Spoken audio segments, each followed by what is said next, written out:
New study shows racial and ethnic disparities when it comes to Michigan State Police traffic stops.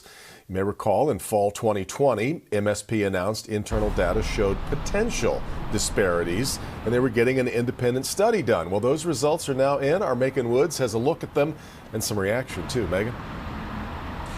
A team at Michigan State University is who conducted this study. They took a look at data from traffic stops in 2020. Now, this study shows there are racial disparities when it comes to troopers pulling over drivers, and now it's up to MSP to do something about it. Michiganders deserve unbiased policing, transparency, and accountability. MSP Director Colonel Joe Gasper says this study is just the beginning. We need further study to determine the root causes of these disparities. The study looked at traffic stops. We found that African-American drivers were more likely to be stopped than we would have expected based on their involvement in not at fault crashes across the state. And the outcomes of those traffic stops. This analysis showed that African-American and Hispanic drivers were significantly more likely than white drivers to be searched and more likely to be arrested after traffic stops. MSP announced a 5-point plan that includes an independent consulting firm to review policies and recommend changes,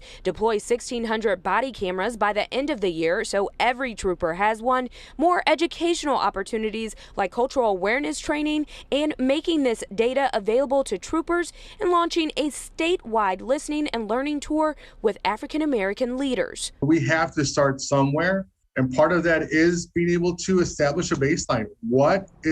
What's the existing situation that we're living in with some data points that then we can be able to say, let's measure. How did we do in 2020 versus now 2021, 22, et cetera? Reverend Dr. Wendell Anthony of the Detroit branch of the NAACP put out a statement saying, in part, we know not all officers are violating their trust. However, those found guilty of abusing the privilege to be a state trooper by unfair stops and arrests must be disciplined. There must be certainty of holding violators accountable. Everyone must know this is not a game, this is real life. I'm Megan Woods, Local 4. Devin? The study wasn't promise kept, though. All right, Megan.